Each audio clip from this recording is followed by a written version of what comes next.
Greek voters give a resounding no to a bailout offer, and EU leaders are now scrambling to issue a response. Also in Ecuador, Pope Francis urges the defence of the poor and the planet. And revenge. The United States soars past Japan to secure its third Women's World Cup title. Hello and thanks for joining us. I'm Lynda Kinkade and this is CNN Newsroom.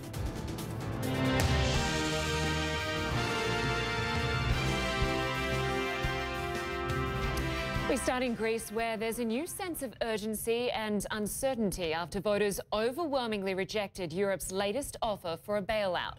Thousands of people rallied in Athens Central Square after Sunday's no vote, waving flags and setting off firecrackers.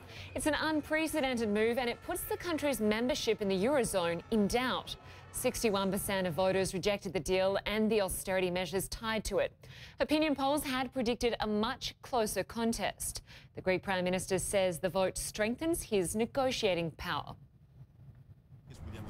Fellow Greeks, according to the circumstances of last week, you take a very brave decision, and I'm fully aware that the mandate you gave me is not a mandate to fall out with Europe, but to strengthen our hand in order to achieve a viable solution.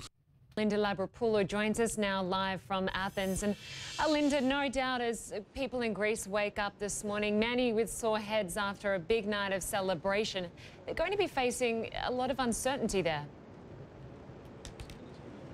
Well, yes, it does seem that, as some would say, the party is now over. People are still queuing at ATMs, and it's been a week since the banks have been closed. So the questions are now, how is this going to play out politically in Greece? Mr. Tsipras, the Prime Minister, is meeting the heads of the opposition this morning to try and probably persuade them to follow a joint line on this. And then he's going to take the issue to Europe and see how this is going to go in negotiations with the creditors. Now, what the Greek government has been saying all along is that it will push for more debt relief, and it now has the mandate to do it.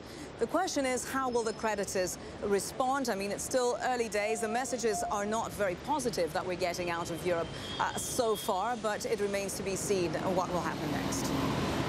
5 years of austerity have really hurt Greece, and even the IMF has admitted that the austerity measures were far worse than what they could have ever predicted. Surely the creditors can't shun Greece now that there's such a strong mandate. Well, there's no degree of certainty on that one. I mean, let's not forget that negotiations have been going on for such a long time, and even at the very end, the differences were still there. Just yesterday, Mr. Varoufakis, the finance minister, said, you know, there'll be no cuts, but there will be reforms. So whether this is a question of fine-tuning or whether this will remain an issue of much bigger differences is what we're likely to try and find out more about next. But the real issue here is, on a day-to-day level and for the people of Greece, is that the banks remain closed. There is no clear indication when they will reopen, and the economy remains frozen. The day-to-day economy remains frozen. We've heard of shortages. We've even know that some of the ATMs are running out of 20-euro notes. So really a deal or some kind of resolution is very much of essence. And the Greek Prime Minister, Alexis Tsipras, says this is a win for democracy, but this is also a win for his leadership. Had this vote gone the other way, he would have been out of a job potentially today. Well, we were expecting that if the yes vote won, then Mr. Tsipras would be under tremendous pressure, and the political pressure, possibly even to step down. But really, this is not what we've seen. We've seen quite the opposite. We've seen very strong support for Mr. Tsipras and his government internally. This is something that, of course, the creditors will have to take into account in the negotiations that are likely to follow.